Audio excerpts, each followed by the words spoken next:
So I'm often asked, why don't we have more artificial intelligence in the Air Force than we do today? Something I'm working very hard to change. Well, one is it's really hard to certify something that changes all the time.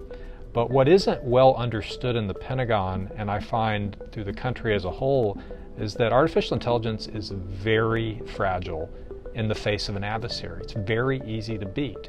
And so we need to get into the game more and bring the DEF CON and the hacker community into our world and give them opportunities to start beating AI ahead of those opportunities being available commercially.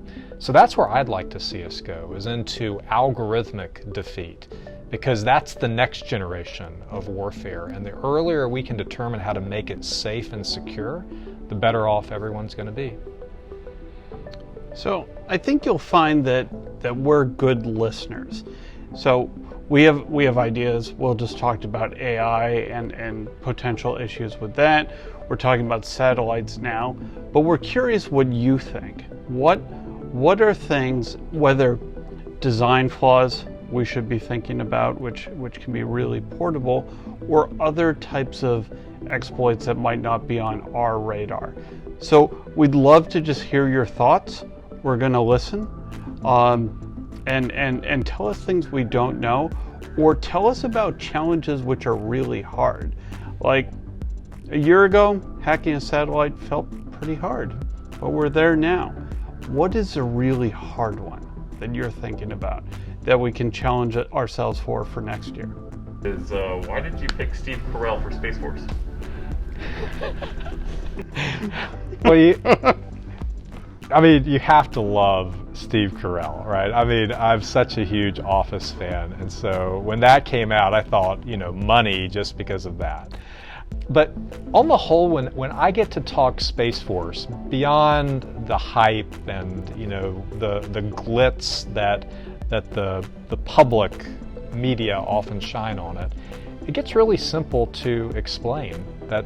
Do you think that adversaries will try to take on the military in space, given we have a ton of communications and navigation satellites of all kinds whose data we pump to the systems we take into a fight? Everyone says, well, yeah, of course, no duh. Well, if we think adversaries are going to challenge us there, then we've got to be ready there. But fighting in space is going to be really different than fighting in the air, on the sea, or under it. It's a domain that's governed almost entirely by physics in a way that makes it predictable. We know where satellites are going to be minute by minute, second by second, on forever, ad infinitum, unless we decide to move them. But moving satellites using that precious propellant, that's a big choice in space, because there are no gas stations, no place to fill up. So it is a very different domain, and we're just here talking about low Earth orbit constellations, those that are very near the Earth, that are moving around at 7 kilometers a second. But GPS satellites are much further out in what are medium altitude orbits. And satellites that do communication and detection are all the way out in geosynchronous orbit. And though they're moving really fast relative to the Earth, they're not. They're stationary overhead. Every one of these is a very different domain governed by apparently different physics. And that's why we've got men and women getting ready who are thinking about warfare in space, and they've got a clean sheet of paper in their hands. How do we fight in this domain where things are very predictable? And you can guess what answers are coming to the forefront. We're going to have to rely on autonomy, and that means the software that we put is going to be so important to whether we win or lose. But then that brings you in. If our software is going to be the cutting edge and the autonomy it runs on is going to be how we win, then how do we make it secure?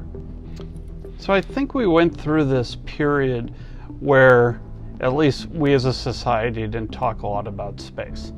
And I'm happy to see that change. Will talked about all the critical things about space, timing, ATMs, GPS, all of these different things. And that is super critical. But I guess I bring out my inner kid now, where a couple months ago I sat down, I have 3 little kids, and we watched a SpaceX launch. And there was an excitement there that I feel it's been a long time. that it's been missing from society for a bit. There's something aspirational, inspirational about it. And seeing the launch, seeing the landing, talking about space, thinking about the importance of it and all the critical things that it does excites me for the future. So I'm excited that we're talking about space. I still would like to go to space. I don't think, Will, you've gotten your transporter done, but with all that being said, I'm really also, until you actually take me to space, I look forward to helping protect space. Sounds good, Brett. And aside from just watching SpaceX, just the other day we watched Perseverance and Ingenuity head up, and so we're really, really excited about the enthusiasm in space, and Space Force gets to provide most of the rocketry that the entire government and commercial industry uses.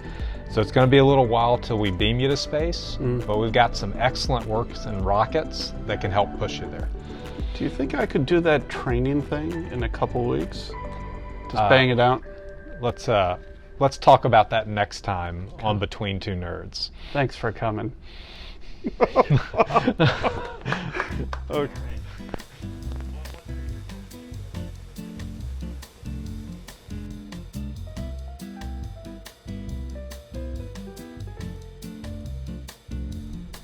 So I guess to both of you, how would folks actually reach out?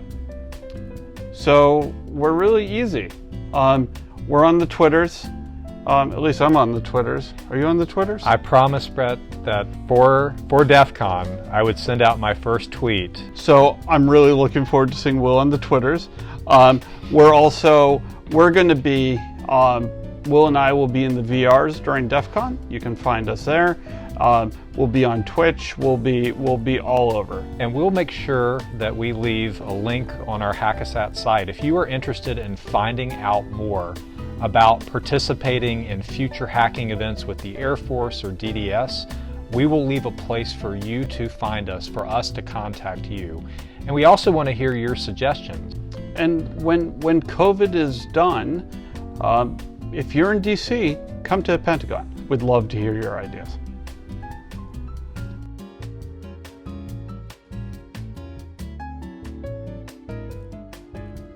So can zombies swim?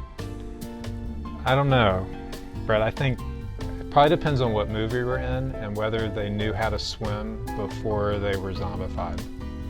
So I intentionally moved to an island where part of my intent was being zombie safe. How deep's the water? Pretty deep.